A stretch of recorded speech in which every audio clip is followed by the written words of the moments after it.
The dash is digi, the schedule busy. My head in a hoodie, my shorty a goodie. My cousins are crazy, my cousins like boogie. Life is amazing, it is what it should be. Been here for 10, but I feel like a rookie. I tell her look up, cause it's snowing in Tootsies. But for 3 years, man, you can't even book me. It's me and Lil Baby, the going crazy. Weezy produced it, and Weezy have made me, and she held it down. I just can't wrap my head around this KSI thing. I know it's entertainment-based boxing, and no doubt he's a great athlete, and he's knocked people out before, but do you think it's just getting a bit fucking much?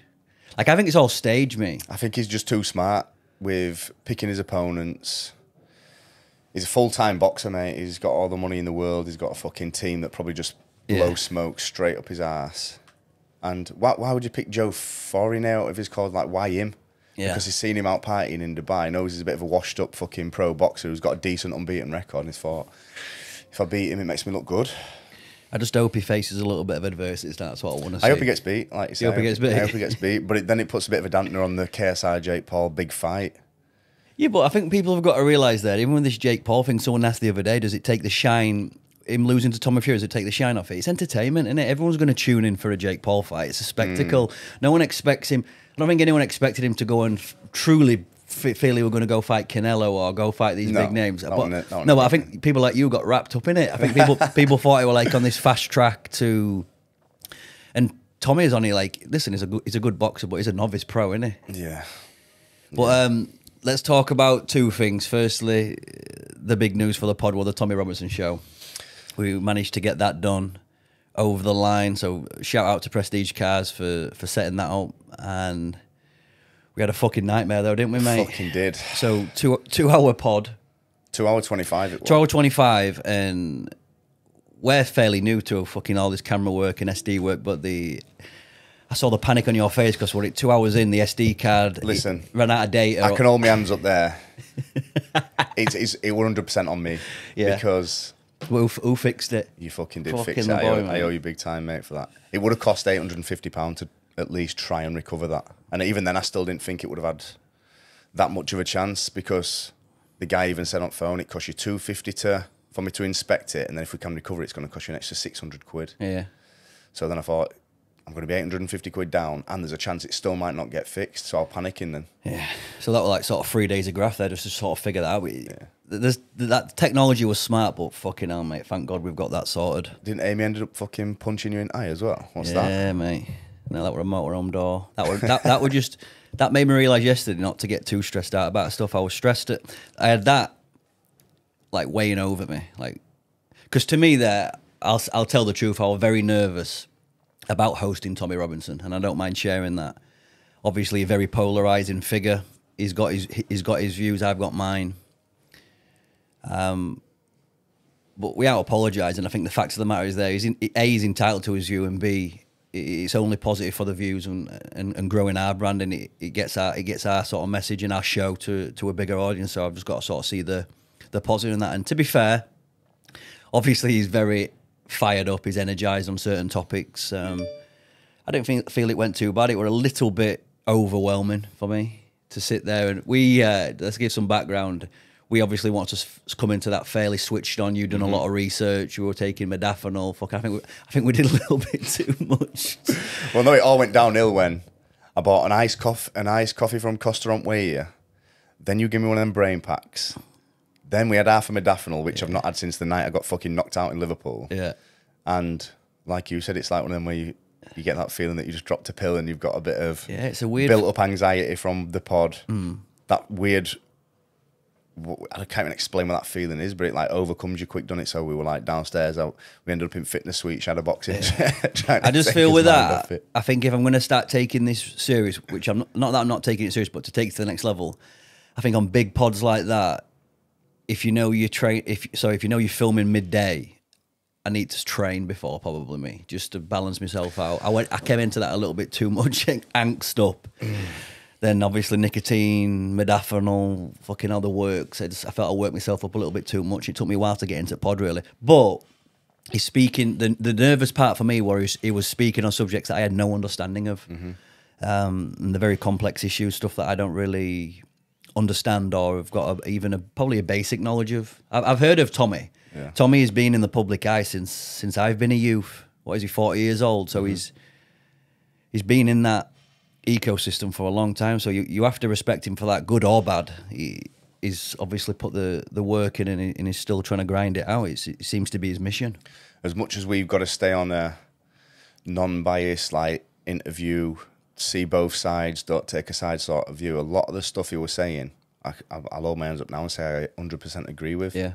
Especially when it's the stuff that comes to it's like the kids getting assaulted and abused and drugged up and stuff like that. There's no way anybody can disagree with what he's standing for. Yeah, there's some parts in there where you get to know a little bit about him, which I think if we had him on the podcast again, we could definitely dive deeper. I feel he wanted to get his message across, and he's very good at doing that. And it was quite difficult to edge into the conversation because, like I keep repeating myself, I just didn't know enough about it. I'm never going to try and debate that man. It's a subject that I don't know enough about, so I know I keep repeating myself like a parrot there, but. So we'll probably release it, 22nd, 23rd, 24th, somewhere in that range there on the Sunday. 21st. Yeah, so that's going to be big for the pod, so make sure everyone gets subscribed to that and push that. Other big news we've got, boys, is we've got a new venue. So let me get his name right here, Cal Jeffrey. Shout out Cal Jeffrey, Maddox.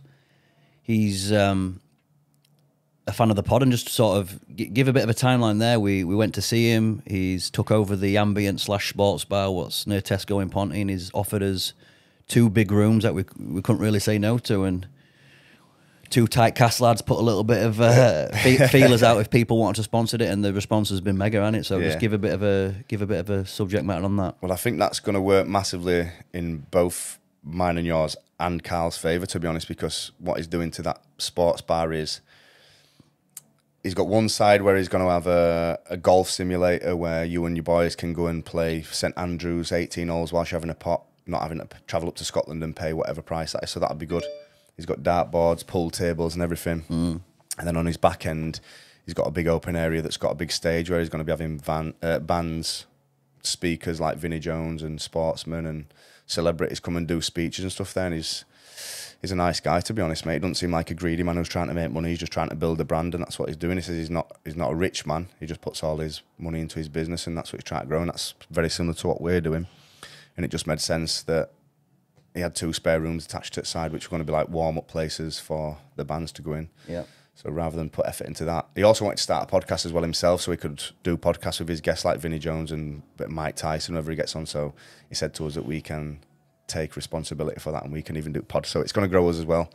And all he wants is in return is just us to help him out with getting everything launched and stuff, which is a good fair deal. But yeah, we put the feelers out on socials to see if people could help us out, tradesmen and stuff like that. And we got a good response. Probably 3 or 4 of each trade at least got in touch. So I met a designer a couple of days ago down there, and he's going to do a big 3D drawing of everything, throw a couple of ideas at us, and then there's Taking Shape there, one at Main Involvements, that are saying that they're going to do a lot of work for us, so shout out to them. Nice. Probably meet them on Monday or Tuesday, and then, I reckon we'll be in 8 weeks. Yeah, maybe even 6. It should be a fast turnaround, but no offence to this place, it's a decent little spot at Formula Fitness. It's just a little bit smaller than... I feel we've just outgrown it. We had no idea, did we, how quickly it'd take off, or if there'd be...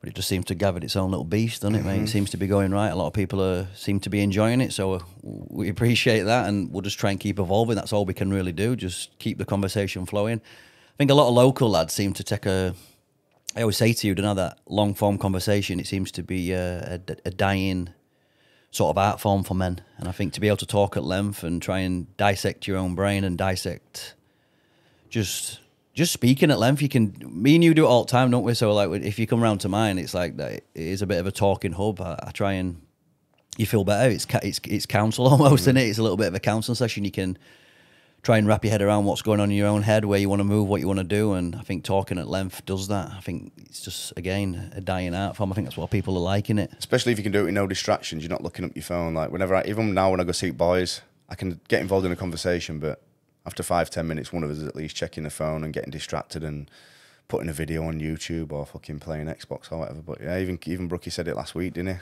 And we haven't posted that pod yet, but he's like, last time he sat down and had a good chat was 2 years ago with you. Yeah. So it's weird, but what else is new right now? What new? I was watching a little bit of Danny Christie this morning. He's over in Sweden. He's just done a little bit of a video there regarding Tyler Goodjohn. I've not watched the fight back yet, but I think he put up a great performance. I think he ended up getting pipped on points. I was interested what he were doing out there. I didn't know if he was sniffing around at that king of the streets or what, but he seems to have just gone out there with the fuse, and he just seems to be enjoying Sweden. So that seems a little bit of a... It's a small world, because when I first went to watch Aaron Slemain compete at the Hangar BFBA, Liam Wilson and Matilda, his wife there, they were both fighting on that card, and I think they've got a decent setup out in Sweden. I don't know if he's been to visit them. I saw him doing some... I don't know if he's been doing some sparring or or what he's been doing, but I was just thinking to myself, is he doing that king of the streets? Because I won't put it past him. I think he'd be good at that as well. Yeah, I think he's probably not. I think he probably would do, but I don't think BKFC would allow that. But yeah, I think he's obviously got a big fight lined up next, and I think that needs to be the next step for Danny. Yeah. Fingers crossed he can either get into the States or someone comes over here. I've been doing a fair bit of training myself with Omzi. He seems to be back in the saddle, building a foundation and getting back lifting. It's been knocking fuck out of me. Has it? Yeah, he's good though. I just needed that little bit of a push. I bottled it yesterday because I nearly knocked myself out of a caravan door, but man, I thought I had a fucking concussion. That's how soft I am. Just fucking like they're like, whoa. Did you pull a sickie straight home then from that? Yeah, I was a little bit embarrassed because I did that out of rage and just fucking pulled the door. It's just clocked me, and I'm like, oh, I knew I'd been fucking it with a bat.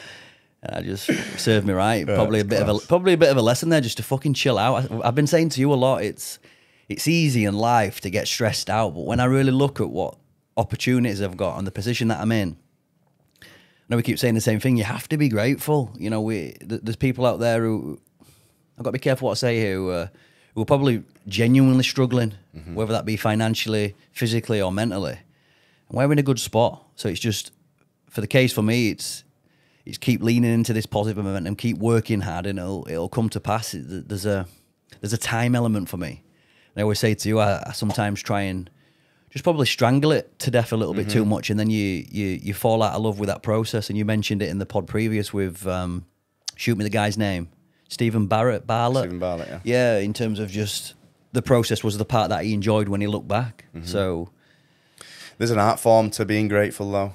Yeah, you've got to learn how to be grateful. You've got to like what Danny does, like what Blakey does. You've got to write it down. You've got to fucking put it through your mind and think about it, because like you just said then, there is people in worse spots than you. When you get stressed out, you could sit there and think of all your mates who are going and fucking laying bricks at work or cleaning cars or whatever they're doing, and compare yourself to them. Be like, oh no, I'm in a better spot than that. That still don't work. You've got to genuinely like tell yourself, and I'm grateful for fucking having a healthy body. I'm grateful for having family around me, friends that support me and shit. Like, you've got to do that every day. Yeah, I think for me as well, saying to her this week, I've got to have a little bit more fun, mate. So I just think for me, we've tried to get a little bit more organised in what we're doing, working from a month at a glance calendar and then the daily journal to sort of hit as tasks for the day. But I think for me, when you take on a lot of projects and you're trying to get it off the ground, it is a lot of work, and I just need something probably in the diary of me that at least you know there's some sort of break. It's a little bit of a sprint and recover, and it doesn't need. For me, I don't want just weed to be me outlet. I'm not against smoking weed, and I probably will be on and off that probably forever now, but just having something in the diary that I'm looking forward to, and just having a little bit of fun with that. So I just think that's what I need to.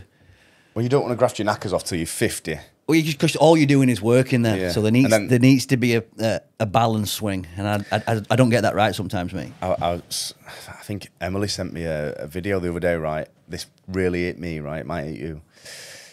And well, this story is to do with kids that are misbehaving, but you can put it towards anything. Yep. So the story is, next time a guy went and visited his friends, and his kids were kicking off at least once a day, fucking throwing flour on the floor, crying, throwing fuck knows, just throwing paddies. And he said to his friend when he was getting stressed out, he said, when you get stressed out like this, when your kid's doing this, just sit there for a minute, shut your eyes. Imagine yourself on your deathbed, 80 years old, life's already passed. Think about everything that you thought you could have done and things that you should have enjoyed more. Then you open your eyes, you're in hospital, you see a time machine, you go back to where you are right now today, and you get to open your eyes and relive the next 30 years, however long you've got till you're 80, 40 years, 50 years.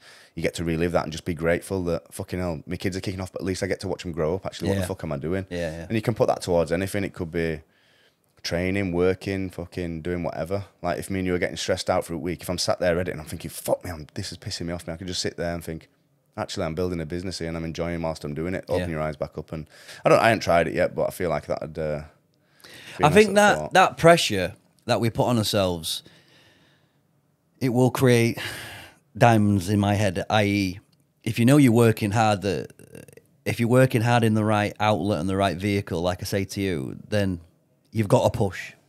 So to get ahead, there's got to be that burning desire to keep working and keep pushing, because it will put you ahead of 99% of other people. But I think I'm just at a time in my life now where that rest period is crucial, because it gives you a little bit of time to think, a little bit of time to decompress. That's just what I need. You've got to do that rest period right as well, though.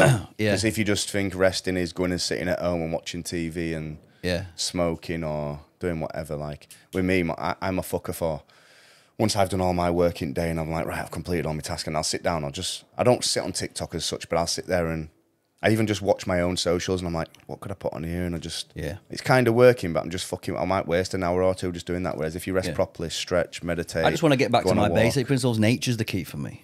That's what I like, and I've not been doing it nowhere near. I used to walk every day, and that's been pulled out of my sort of regime at the minute. That's because my sleeping cycle's bad.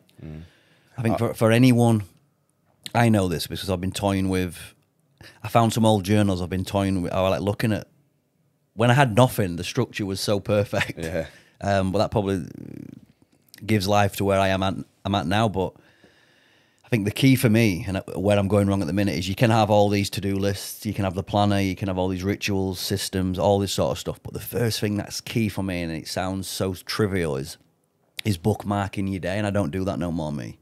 So that comes down to having a get-up time and having a shut-off time. And I don't do that. I just feel like, and you put yourself on a bit of a pedestal there, like, no, I can work without the need for that. I've got enough hours in the day to figure it out. But for me, if you're trying to work towards the next mission or the next step, I know that I need to bookmark the day, because no, don't matter how much motivation you've got or drive, if your sleep's fucked up, you are definitely burning the candle at both ends. So if I can just get that sleep schedule done, and the next step for me is A, when am I shutting off, and B, a religious getting up time. And I don't think I'm going to necessarily be too obsessed with the morning routine. I want to layer that in. I know you're a big advocate of that. But even if it's just a case of, if I'm up at 6, I can get probably 4 hours of uninterrupted work there, which is ticked off. I could probably have the podcast business boxed off in the morning.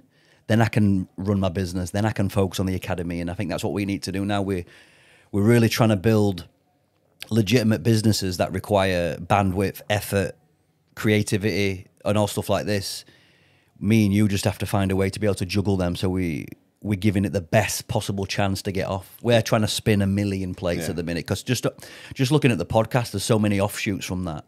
Are we growing the subscriber base? How do we monetize it? Because, like, listen, boys, with the subject matters we talk about, it all gets demonetized, or it's very limited for what we do. So, you know, we're toying with this idea of, you're building out your agency, I'm going to build out my academy. There's clothing lines. There's stuff we can do. We're going to be bringing out a Patreon where people can support and potentially help grow it. Because if we can make this a full-time gig, I think we can really create something special here. And it's just that time frame for that. So that's probably in the pipeline for us. Would you agree? That's sort of a decent setup. Yeah, I would agree. And just going back to that bookmarking there, you just said that between 6 and 10 in the morning, you could have the podcast stuff boxed off. Yeah, that all comes down to, like, what I do it good in the morning is I'll get up at 6 or 7 and I'll do my OnlyFans for 2 hours in the morning. I find I've got a good bandwidth for my OnlyFans in the morning, messaging people back and doing all that shit.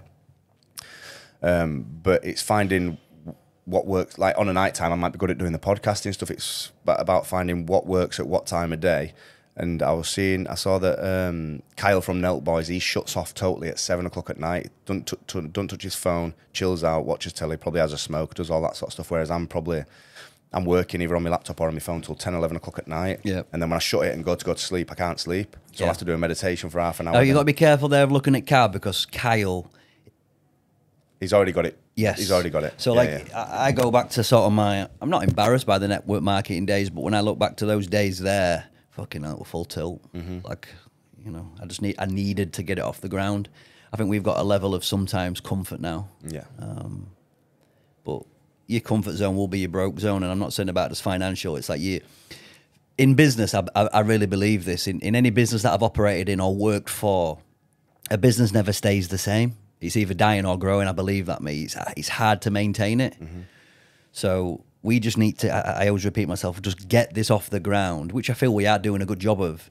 But also me and you finding that balance with it. Because obviously the goal for us is eventually just to create this into a full-time business where we can travel and grow and eventually maybe have a portable fucking studio or whatever. I don't really know where it's going to go, but obviously we've got big goals with it. We want to be probably, well, I do want to be one of the main podcasts in the UK, and I think we've got a good opportunity to do that. It's just got to keep, we've got to keep evolving. We've got to keep getting better guests, and from that, we'll build the business that we want. Who've we got lined up that we can mention right now?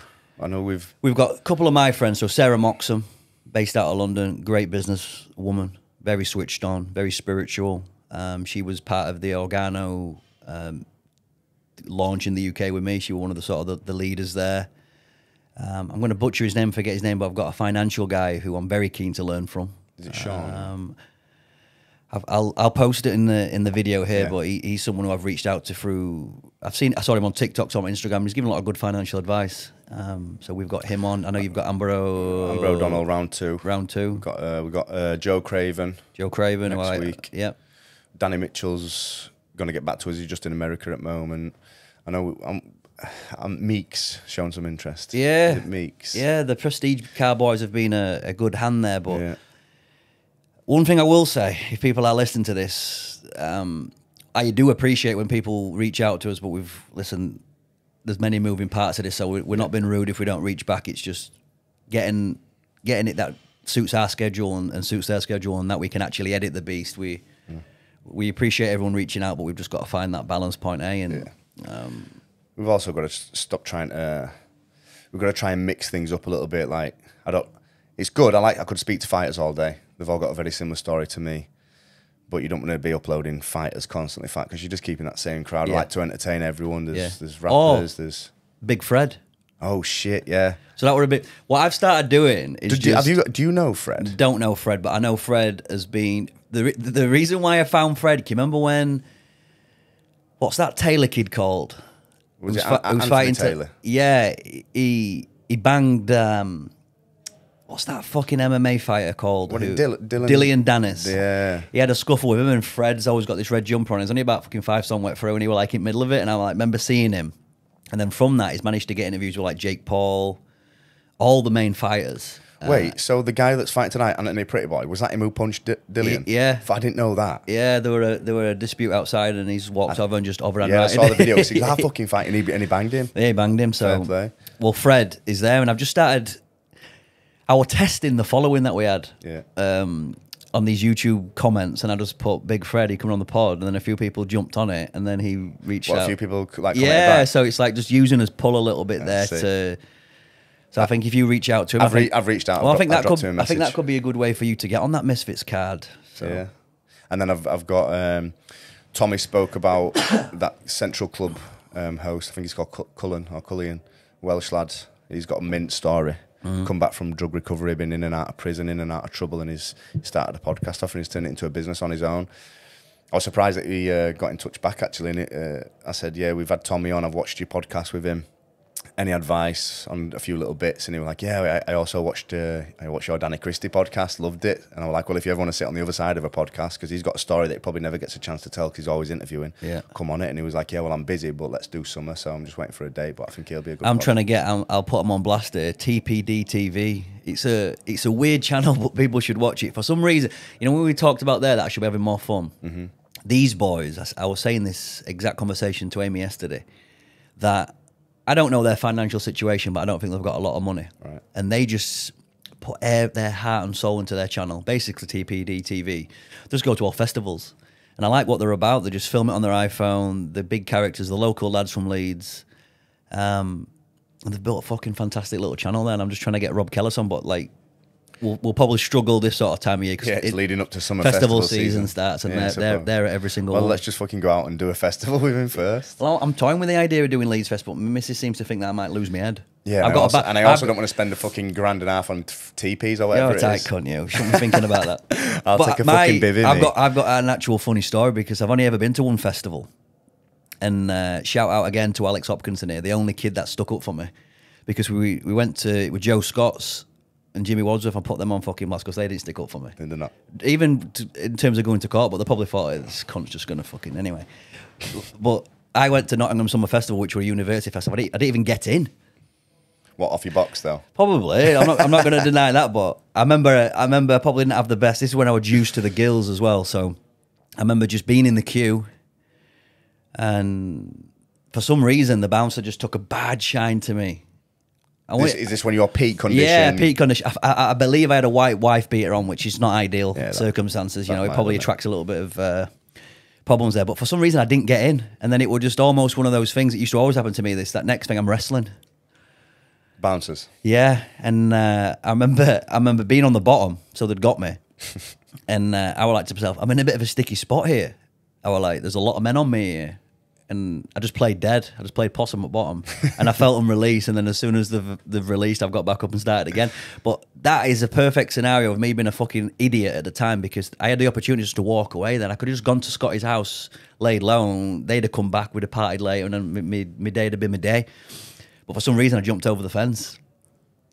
What, into the festival? I jumped back over the fence and got in. And they saw you? And that's when police got me. Oh, fuck. And I remember just then, it were at the time then where I'd still fight if police came, and I remember it were like, fucking hell, like, don't even feel real that my phone ran out of battery.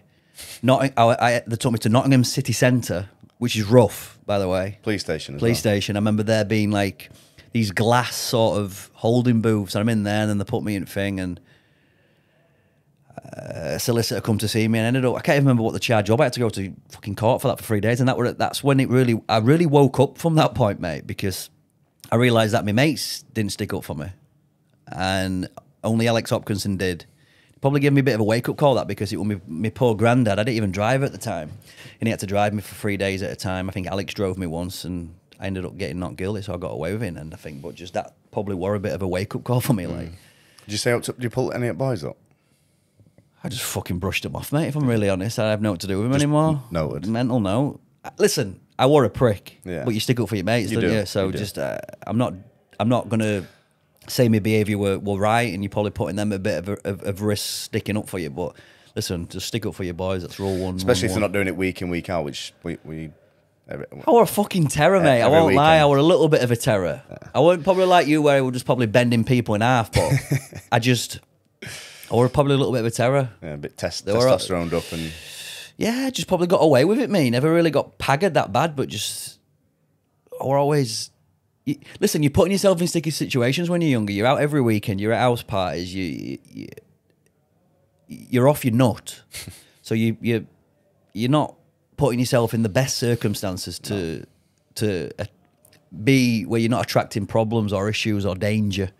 Well, that was just normal at that sort of time, and then I just had to grow out of that, I think, a little bit. I think for me there, it was just, you're losing girlfriends, which you're in your right to do so, because I've had a lot of fucking good birds, mate. Yeah. But I weren't the person. I'd not built enough.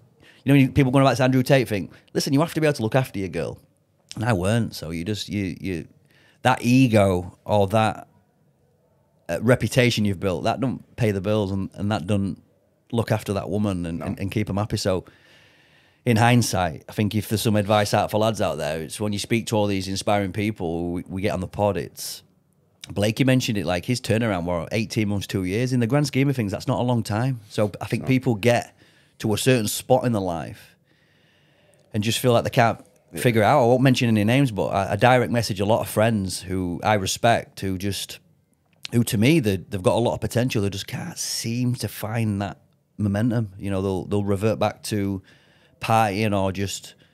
And when I say partying, I think that's just a way to silence or hide away from, am I actually doing what I should be doing? It's easy, isn't it, to...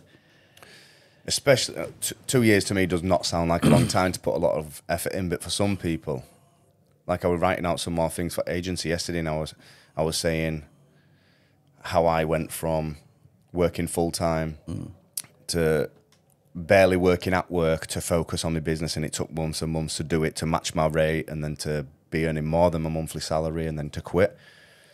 And I say on there that it could take 6 to 18 months. A lot of people would see that and think, taking fucking content for 18 months and promoting it, fuck that. A lot of people will just see it as hard work. So I'm debating on taking it out because I don't want to put that time scale on it, because to a lot of people that'll be daunting. But to me and you, it seems fast. That it is daunting, but you've just got to show up for yourself, haven't you? Otherwise, what is the alternative? Just keep living your fucking shitty life, innit? Listen, if some people are happy with that, fair play. I know I were never happy with that. So I wanted to do something out of I think it were definitely financial to begin with, because everybody should. My goal is still, I'm not there yet, is to have that financial freedom, so you've got that flexibility, so you can do what you want. What that is an ever-changing picture for me.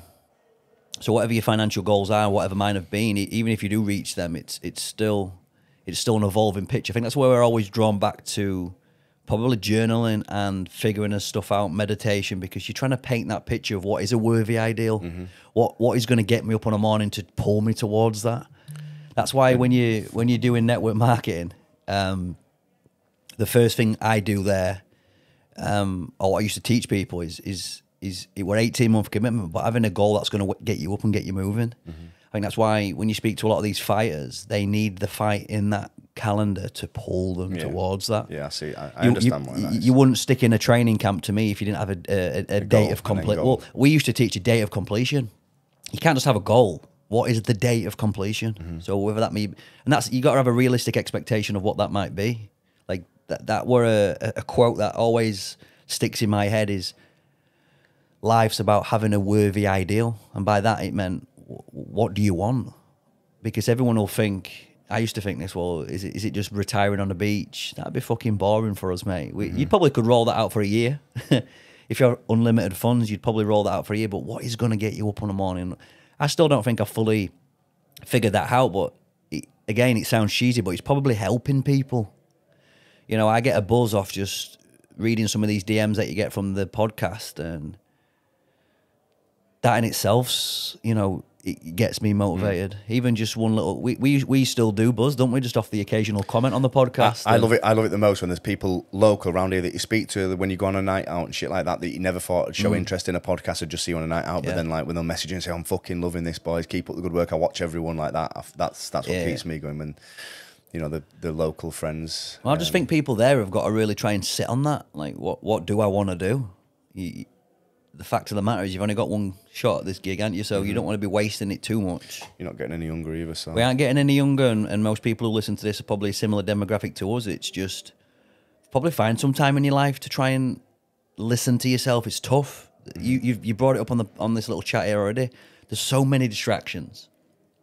Like, if you didn't have the phone now, and you didn't have the TV, like I remember a big period in my life where we used to teach a lot of our distributors or clients, listen, take the TV out of your house. Like, that is I've said to our lads, we're changing it up, so we're going to build the snug in the bottom where we chill and edit now. I'm going to take the TV out there, take that sofa, keep the podded bit where I can chill and edit, but also have a working desk, and that's going to be my platform, and then sort of build a bit of a separate living area for our lads. Just, it's getting out your comfort zone there, and people don't necessarily do that because I think they've either tried before and failed, which we've said many times. Even Blakey mentioned it. There's going to be failings. Most people probably just don't want to put themselves out there and have it on record that they failed. I fucking failed a million times, and I'll continue to do that. But eventually, you'll find something that works. The more and more you fail, the less it gets embarrassing to you as well. You feel like you're becoming fucking, I've tried this and I failed. I've tried this and I failed. But it gets easier to you. People stop paying attention, and then they'll start paying attention when it stops failing. Yeah, well, I had a few people come up to me when we were out on a night out saying, fucking hell, we never thought you'd figure it out. It's like, you're looking at something completely with no understanding of what I've actually tried to achieve or tried to do. And when you're young, you probably are trying to fake it till you make it, but you're trying to figure something out. You know, it's easy. I say this to a lot of people. If you're fearful of what other people will think, it's easy to critique. It's the easiest thing in the world. It's like at the minute, I'm a big Cast Tigers fan, and they aren't performing too well, but it's easy for the fans to scream and shout. They're not the ones who are having to lace the boots up each week. They don't know what's going on behind the scenes. So remember that. So whenever there's people competing, when you look at people like, even when the amount of people that pass subject on the Christie and Holmes fight, take the result out of it. Even those two men just to step in the ring. Most wouldn't be able to do that. Most would not be able to take that walk, let alone compete at the highest level with such, to me, the bare knuckle fight, the fighting of that sort of what they do. It's the ultimate pinnacle in it. It's, you're fighting in front of a live crowd on live TV, and you've said you're going to do X and Y. Don't get any bigger than that. And that's probably a snapshot of life. And almost, it's like there's going to be people that critique and try and pull you from your dream, but you've got to be laser focused in what you're doing, and fingers crossed you fucking eventually pull it off. That's sort of what I keep telling myself. You'll figure it out. Close this then, seeing as we're talking about figuring out what we want to do and losing ego and all that talk. You mentioned that you're prepared for another DMT run. Yeah. What's the reasoning behind it? No real justification. I feel the first time I did it, I've only done it once. The first time I did it, it was a scary experience. Fingers crossed that it can open me up to see if I'm on the right path. Almost that's what my expectation of the next trip will be, is give me a fucking answer if I'm doing the right stuff, and if not, we move. There's probably better ways to do that. I've been talking with a few ideas, but I think DMT is the easiest one to do that, innit? Yeah. Tell the story before we close. Tell the story, because I'm fascinated by what you do with this breathing method. Because I didn't know if it were a little bit of fucking bullshit what you were talking about. But when we tried it in the sauna, that was like first time I've ever had an experience using the Wim Hof method. I only managed one round, but I feel I did it wrong. So I tried to keep up with you, but it were like full tingles throughout my body. So I don't really know where we're going with that, but just what I'm saying there is DMT for me is there's no getting out of that. You're going to be forced to listen to that inner critic, that inner voice, that whatever it might be. Yeah. Well, to match them two up then, breathing exercise and DMT, if you're not wanting to do DMT and you're wanting to sort of be able to block your thoughts out, I find an easier way, and this is why I do the Wim Hof breathing exercise on a night, is because if I shut my eyes now and tried meditating or manifesting anything, there's music going on, there's racket, there's fucking all that shit. If I do a Wim Hof breathing exercise, my full body vibrates. I can hold my breath for 4 minutes, so there's not even my breath distracting me. My head goes. You're over oxygenating your body and your brain, so your head just goes into a bit of a weird trance, and you can just, whilst you're holding your breath for these 3 or 4 minutes, you can just think deep into whatever you're wanting to do. That's the reason why I do it. DMT, it's obviously a extended version of that, and probably a quick hack, eh? Yeah, almost. I suppose so. Yeah, but if you're not wanting to, if you're a bit fearful, which a lot of people are, and I know I sometimes would be, then definitely try the Wim Hof breathing exercise on YouTube. It's a good little dig. But I think we'll be a little bit selfish here in closing as well. So 2 selfish asks for myself and Ellis. I know you're very close to launching the OnlyFans agency. I'm not saying everybody wants to do OnlyFans, but for any lads out there who are wanting an extra income, for me, it's a very viable option. I think it's very much in the public domain now that people are making good incomes from it. Yeah. So you're going to almost set up a step-by-step guide to show someone how to probably go out there and make the first £1,000. No income claims, obviously, but if they follow the steps and follow the process, then there's that opportunity there. I'm going to be launching the GM Academy. So my passion is for helping individuals, small, medium-sized businesses who want to either expand the business through digital or just understand a little bit of the process that I've gone through to get where I am. So I think an easy hook there for people who are interested in Ellis's. I know you haven't got the newsletter set up, but we're going to have that probably set up in the next week or so. I'll make sure that's done. Yeah. Make sure you subscribe to my newsletter. I'm going to put that in the link description below or wherever we put it. So make sure you sign up to that. It's free. You don't have to pay for anything. It's just going to be, I'm going to try and put a little bit of my knowledge base in terms of digital marketing and what I'm up to on there. And then there's the opportunity to do the agency as well. What sort of time frames? I'm going to put you on the spot here. What sort of time frames do you think for that? I'm going to say I need to get it done within 4 weeks. Yep. 4 weeks from today, really. What, ready to launch? Yeah. Let's do that. What about you? My newsletter is going to be live from next week, so that's just going to be pretty much a bit of a blog. I'm going to try it. I've got it in my head what I want to create, but I don't want to speak into existence yet, just in case it doesn't manifest that way. But I want to sort of create courses, programs, bit of a fucking community. And that's sort of where I'm going with that. I just need to get back to writing. So that's why I'm saying if I can get my bookmark my day, I don't want to keep repeating myself, and I can schedule certain times, and I want to get back rolling with that. So that's where I'm at. Just make sure you sign up to that newsletter. That's my little call to action there. So that'll support me. Happy with that, mate. Happy? Yeah. Good work. Well done, mate. Yeah. Oh, have you been fine? Have you been tried in that fire? I heard bullets sing higher than Mariah and Choir. Spent a lot of time trapping, now I'm trying to retire. But it runs in my blood and I'm the guy they require. Yeah, these guns don't bring nothing but prison and death. Still, all my just admire the fire. Bro, squeeze any miss, but we admire and try. A finesse kid, you can never lie to a liar. When Fred got the fire, I fired for days. I gotta write them in my notes, they'll be igniting the page. Grinding in cold nights, putting light to the flame. Now there's no flame that can melt the ice in my chain. Yeah, I really put the ice and rice for the me and Santan, you won't see nothing like this again. That's my young boys again, on the glide with the flame. I just really hope your block came.